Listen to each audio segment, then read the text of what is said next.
ஓம் நம சிவாய. வணக்கம் நேயர்களே, அலர்மகள் அஸ்ட்ரோ சேனலுக்கு உங்களை அன்புடன் வரவேற்பது உங்கள் ஜோதிடர் ஸ்ரீகாந்த சுவாமி. இன்னைக்கு நம்ம பார்க்க போகிற தலைப்பு, 10ல் ஒரு பாவி இருந்தால் நல்லதா கெட்டதா? இது எப்படிப்பட்ட அமைப்பு? இதனால் பொருளாதாரம் உயருமா? இதை பற்றி விரிவாக பார்க்கலாம். நேயர்களே, எங்கள் சேனலை முதல் முறையாக பார்ப்பவர்கள் சப்ஸ்கிரைப் பண்ணி வைங்க. ஜோதிட ரீதியாக பல சூட்சமமான தகவல்கள் தொடர்ந்து வரப்போகிறது. பார்த்து பயன்பெறுங்கள். உங்கள் நண்பர்களுக்கும் ஷேர் பண்ணுங்க. ஜோதிடத்தில் உள்ள 9 கிரகங்களின் பெயர்கள் உங்களுக்கு நன்றாக தெரியும். சூரியன், சந்திரன், புதன், செவ்வாய், சுக்கிரன், குரு, ராகு, கேது, சனி. இந்த கிரகங்களை ஜோதிட சாஸ்திரம் அவற்றின் இயல்பை வைத்து 2 வகையாக பிரித்துள்ளது. சுப கிரகங்கள் மற்றும் பாவி என்று சொல்லக்கூடிய பாப கிரகங்கள். நாம இதில் பார்க்க போவது பாவிகளை பற்றி, அதாவது பாவ கிரகங்களை பற்றி. இந்த பாவ கிரகங்களையும் 3ஆக பிரித்துள்ளது ஜோதிட சாஸ்திரம். இயற்கை பாவிகள், தற்காலிக அல்லது சூழ்நிலை பாவிகள் மற்றும் லக்ன ரீதியாக பாவிகள் என்று 3ஆக பிரித்துள்ளது. இதில் இயற்கை பாவிகள் என்று கூறும் கிரகங்கள் பொதுவாக தங்களது கடுமையான குணத்தை எப்பொழுதும் காட்டுபவர்கள். அவை சனி, செவ்வாய், சூரியன், ராகு மற்றும் கேது கிரகங்களாகும். சனி கிரகம் தாமதம், தடை, வறுமை மற்றும் கர்ம வினைகளை குறிப்பவர்.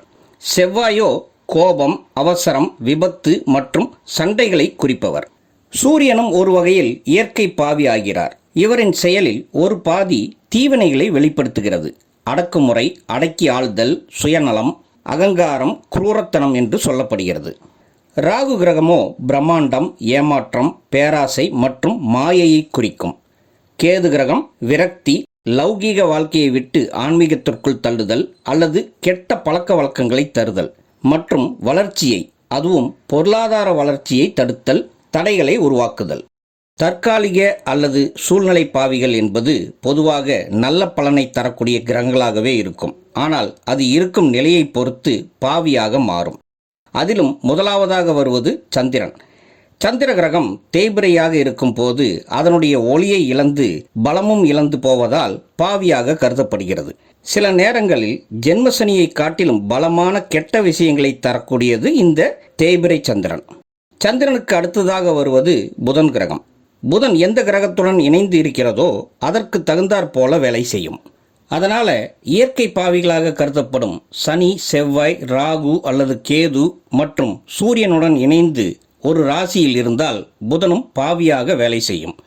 அதே போல லக்னத்திற்கு பாதிப்புகளை தரும் வீடுகளில் தனித்து இருந்தாலும் பாவியாக கருதப்படும்.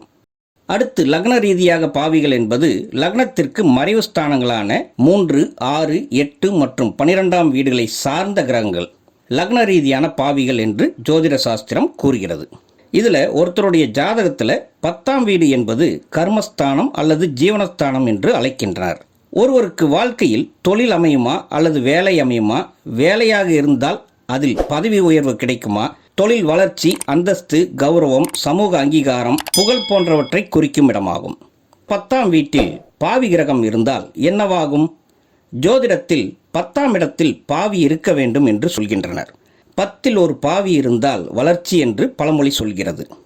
எப்படிப்பட்ட பாவிகள் 10ஆம் வீட்டில் இருக்க வேண்டும், அதனால் எப்படிப்பட்ட நன்மைகள் உண்டாகும் என்பதை இப்பொழுது பார்க்கலாம். நம்மோட ஜாதகத்தில் கேந்திரஸ்தானம் என்பது 1, 4, 7 மற்றும் 10ஆம் இடங்களாகும். இதைத்தான் முதல் கேந்திர வீடுகள் என்பர். அதிர்ஷ்ட கேந்திரம் என்றும் சொல்லப்படுகிறது. ஒரு ஜாதகரின் வாழ்க்கையின் அடித்தளம், ஆரோக்கியம், சுகம், வாழ்க்கை துணை மற்றும் தொழில் ஆகியவற்றை நிர்ணயிக்கும் சக்தி வாய்ந்த இடங்களாகும். இவை விஷ்ணுஸ்தானங்கள் என்று அழைக்கப்படுகின்றன. 10ஆம் வீட்டில் பாவிகளில் இயற்கை பாவிகள் இருந்தால் மட்டுமே நல்லது. அதிலும் அந்த கிரகங்கள் ஆட்சி உச்சபலம் பெற்றோ அல்லது சுபகிரகங்கள் பார்வை பெற்றோ அல்லது 10ஆம் வீடு என்பது அந்த பாவி கிரகங்களுக்கு நீச வீடாக, பகை வீடாக இல்லாமல் நட்பு வீடாக இருக்க வேண்டும். முதல் இயற்கை பாவியான சனி கிரகத்தை எடுத்துக்கொண்டால் அவர் மேசத்தில் நீசம், கடகம், சிம்மம், விருச்சகத்தில் பகை. இந்த 4 இடங்களை தவிர மற்ற இடங்களில் சனி கிரகம் தன் பலத்துடன் இருக்கும். அப்போ 4 இடங்களான கடகம், துலாம், விருச்சகம் மற்றும் கும்பம் தவிர்க்கப்படும். கடகத்தில் லக்னம் அமைந்தவர்களுக்கு மேசத்தில் 10ஆம் வீடு வரும். இதுபோல துலாம், விருச்சகம் மற்றும் கும்பம் ஆகிய அனைத்து லக்னங்களுக்கும் 10ஆம் வீடு என்பது கடகம், சிம்மம், விருச்சகத்தில் அமையும். இந்த லக்னத்தில் பிறந்தவர்களுக்கு அவர்களின் 10ஆம் வீடான ஜீவனஸ்தானத்தில் சனி இருந்தால் பெரிய நன்மைகள் தருவதில்லை. சனி கிரகம் ஒரு பாவி கிரகம். எப்படி 10ஆம் வீட்டிலிருந்து நன்மை செய்யும் என்று கேட்கலாம். 10ஆம் வீடு கேந்திரத்தின் ஒரு வீடாகும்.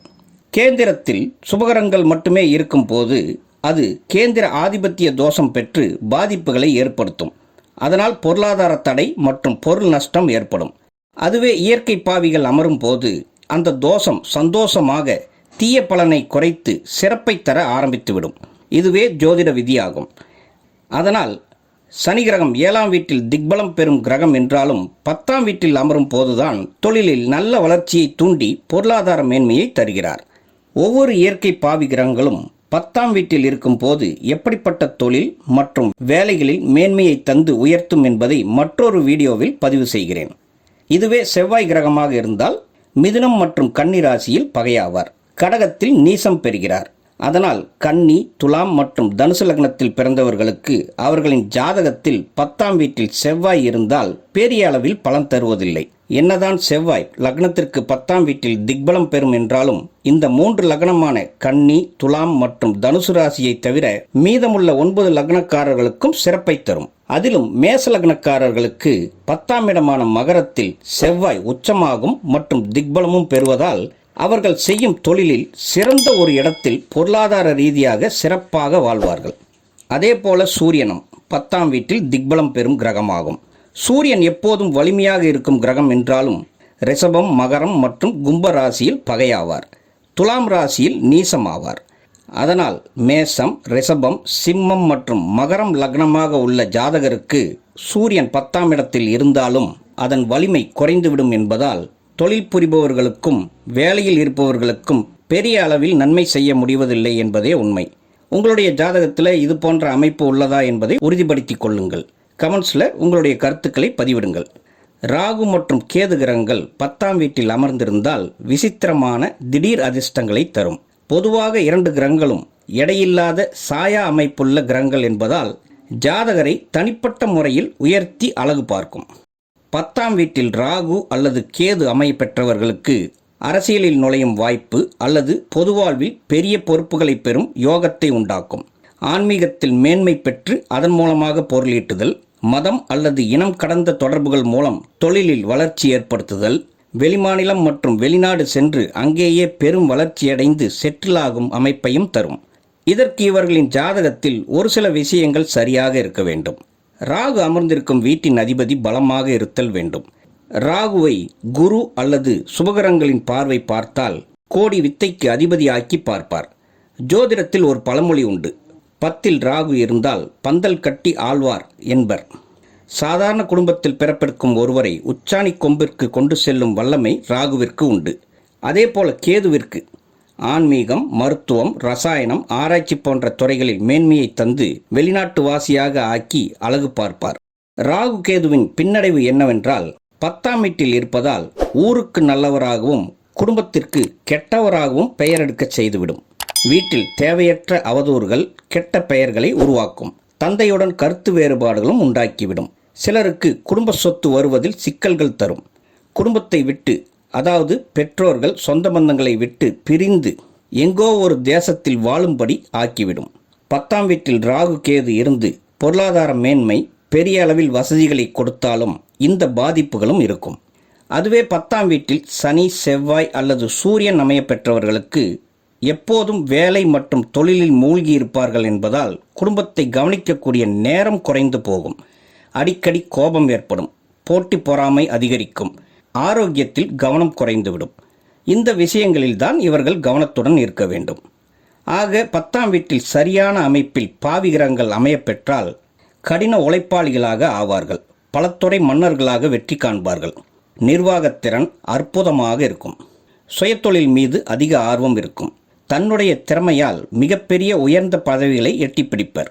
நிலையான வருமானமும் தொழிலாக இருந்தால் பன்மடங்கு லாபமும் ஏற்படுத்தி தரும். நேயர்களே, எங்கள் அலர்மகள் சேனலை முதன்முறையாக பார்ப்பவர்களாக இருந்தால் சப்ஸ்கிரைப் செய்து கொள்ளுங்கள். இது போன்ற ஜோதிட ரீதியான சூட்சமமான உண்மைகள் தொடர்ந்து நமது சேனலில் வரப்போகிறது. மீண்டும் அடுத்து ஒரு சுவாரஸ்யமான தலைப்பில் உங்களை சந்திக்கின்றேன். அதுவரை உங்களிடமிருந்து விடைபெறுவது உங்கள் ஜோதிடர் ஸ்ரீ கந்தசுவாமி. நன்றி. வாழ்க வளமுடன். ஓம் நம சிவாய.